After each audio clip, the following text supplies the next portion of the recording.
Assalamualaikum warahmatullahi wabarakatuh. Hello guys, perkenalkan nama saya Indah Turjana, bisa dipanggil Indah. Saya dari kelas Biologi 3 semester 2 jurusan Tadris Biologi, Fakultas Tarbiyah dan Ilmu Keguruan IAIN Jember. Nah, kali ini saya akan membahas tentang vitamin dan mineral untuk memenuhi mata kuliah biokimia yang diampu oleh Ibu Heni Setiawati, SSI MPD. Baik, vitamin dan mineral. Apa itu vitamin dan mineral? Apakah vitamin dan mineral itu penting? Nah, untuk memahaminya, mari kita bahas satu persatu. Yang pertama, vitamin. Vitamin di sini meliputi definisi, fungsi, dan juga macam-macam. Yang pertama, definisi vitamin. Vitamin adalah suatu zat senyawa kompleks yang dibutuhkan oleh tubuh kita yang berfungsi untuk membantu pengaturan atau proses kegiatan tubuh. Kemudian fungsi. Secara umum, fungsi dan manfaat vitamin sebagai berikut, yaitu mengatur zat dalam tubuh, menguatkan gigi dan tulang, mempercepat pertumbuhan, memperkuat daya tahan tubuh terhadap penyakit, mempercepat proses dalam penyembuhan penyakit, menjaga dan meningkatkan kebugaran tubuh, memperlambat dalam proses penuaan, membangun sistem kekebalan tubuh atau sistem imun, menjaga tubuh tetap segar dan menghilangkan rasa capek. Kemudian macam-macam vitamin. Vitamin terdiri dari dua macam, yaitu vitamin larut lemak dan vitamin larut air. Vitamin larut lemak diabsorpsi dengan cara yang kompleks dan sejalan dengan absorpsi lemak. Dengan demikian, keadaan-keadaan yang menyebabkan gangguan absorpsi lemak seperti defisiensi asam empedu, ikterus, dan enteritis dapat mengakibatkan defisiensi pertama atau mungkin semua vitamin golongan ini. Vitamin larut lemak mempengaruhi permeabilitas atau transfer pada berbagai membran sel dan bekerja sebagai oksidator atau reduktor, koenzim atau inhibitor koenzim. Sedangkan vitamin larut air disimpan dalam tubuh hanya dalam jumlah terbatas dan sisanya dibuang, sehingga vitamin larut air perlu sering dikonsumsi. Meskipun demikian, pemberian vitamin larut air dalam jumlah berlebihan merupakan pemborosan dan menimbulkan efek yang tidak diinginkan. Vitamin larut lemak terdiri dari vitamin A, D, E, dan K. Kemudian, vitamin larut air terdiri dari vitamin B1, B2, B3, B6, B12, asam pantotenat, biotin, asam folat, dan ascorbat atau vitamin C. Nah, apa sih yang membedakan keduanya? Yang pertama, dilihat dari segi pelarutnya. Vitamin larut lemak jenis vitamin yang diproses bersama lemak, sedangkan vitamin larut air itu diproses bersama air. Yang kedua, cara penyimpanannya. Vitamin larut air akan disimpan di sel lemak dan hati. Sebaliknya, vitamin larut air tidak dapat disimpan di dalam tubuh. Kemudian, yang ketiga, cara dikeluarkannya dari tubuh. Vitamin larut lemak sangat sedikit dikeluarkan tubuh, berbeda dengan vitamin larut air. Dia sangat bebas di dalam peredaran darah sehingga bisa lebih mudah dikeluarkan. Itu tadi definisi dari vitamin larut air dan vitamin larut lemak hingga perbedaan secara umumnya. Selanjutnya, mari kita bahas satu persatu macam-macam vitamin. Vitamin larut lemak yaitu vitamin A.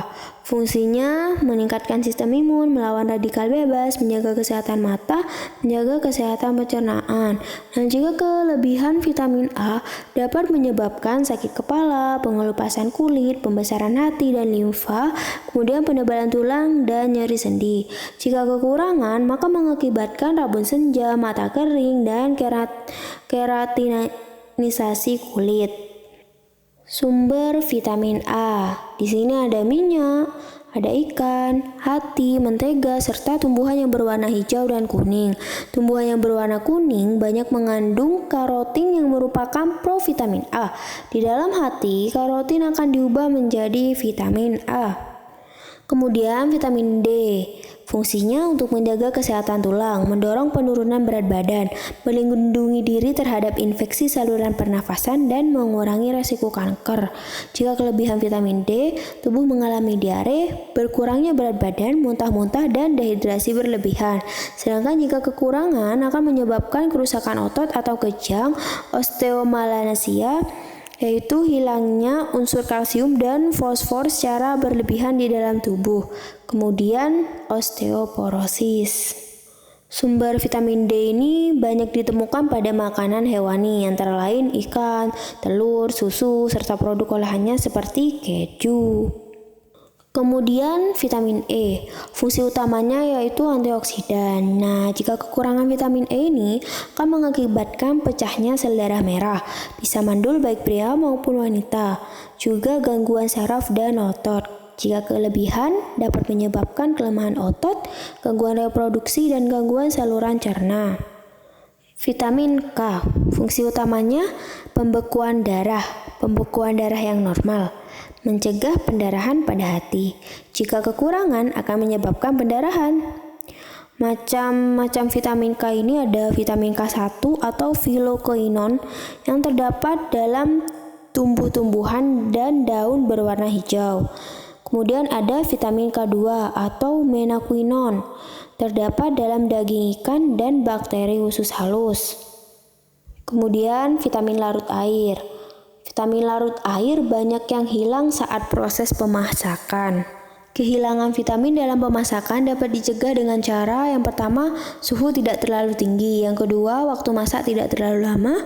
Yang ketiga, menggunakan air pemasak sesedikit mungkin. Yang keempat, potongan bahan makanan tidak terlalu halus, kemudian panci ditutup. Vitamin larut air yang pertama itu ada vitamin B1 atau tiamin. Nah, penyakit yang disebabkan karena kekurangan vitamin B1 itu beri-beri. Sumber vitamin B1 itu ada daging, telur, kacang-kacangan, gandum, nasi, sayur, dan buah-buahan. Kemudian vitamin B2 atau riboflavin, fungsinya penting dalam metabolisme di dalam tubuh manusia.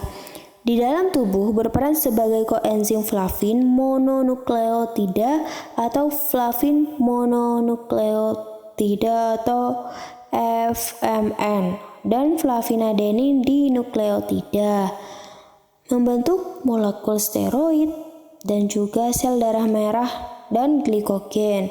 Nah, sumbernya ini ada pada sayur, kacang kedelai, kuning telur, dan susu.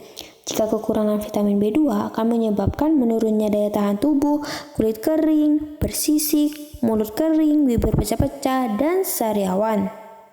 Kemudian vitamin B3 atau niacin. Vitamin B3 atau niacin adalah salah satu anggota dalam keluarga vitamin B kompleks. Beberapa peran vitamin B3 itu diantaranya mengendalikan kolesterol, meningkatkan performa otak, dan juga menjaga fungsi kulit. Kemudian vitamin B5 atau asam pantotenat. Sumber vitamin B5 ini ada hati, ginjal, daging sapi, kuning telur, kacang tanah, brokoli, kubis, susu skim, dan buah-buahan. Nah, fungsi dari vitamin B5 ini membantu pemecahan nutrisi makanan terutama pada lemak. Kedua, menjaga komunikasi sistem saraf dan otak, memproduksi persenyawaan, kemudian metabolisme. Selanjutnya vitamin B7 atau bisa disebut biotin, terdapat di berbagai makanan dan disintesis oleh bakteri usus halus kita. Defisiensi jarang terjadi. Defisiensi ditemukan pada treatment antibiotik dalam waktu yang lama. Bakteri usus halus berkurang akibat konsumsi telur mentah dalam jumlah banyak karena di dalam putih telur mengandung avidin. Protein putih telur itu mencegah absorpsi biotin oleh usus halus. Kemudian bahan makanan yang mengandung vitamin B seperti ginjal, hati, kuning telur, susu, ragi, tumbuhan polongan, dan juga sayuran. Selanjutnya vitamin B6 atau bisa disebut piridoksin. Fungsi vitamin ini adalah untuk pertumbuhan dan pekerjaan urat saraf, pembentukan sel-sel darah merah dan sel-sel kulit. Jika kekurangan vitamin B6 dapat mengakibatkan anemia, obstipasi, atau gejala-gejala sukar buang air besar. Juga terhambatnya pertumbuhan pada masa anak-anak dan kejang-kejang. Vitamin B9 atau asam folat. Manfaatnya meningkatkan kinerja jantung, mencegah kanker, mencegah stroke, mencegah gangguan mental dan emosional, mengontrol kolesterol, mencegah anemia. Sumbernya itu ada di asparagus, hati sapi, kacang lentil, sayur bayam, daun selada alpukat, kuning telur, dan pisang. Vitamin B12 atau kobalamin, manfaatnya menjaga kesehatan tulang dan mencegah osteoporosis, meningkatkan suasana hati dan mengurangi gejala depresi, menjaga kesehatan jantung, mencegah anemia, dan mencegah cacat lahir. Sumbernya itu bisa didapat dari hati, daging sapi, dada ayam, yogurt, oatmeal, dan juga susu. Yang terakhir ada vitamin C atau asam ascorbat. Manfaatnya meningkatkan daya tahan tubuh dan membantu proses pemulihan sebagai antioksidan, merawat kesehatan, produksi kolagen, mengatasi peradangan kulit.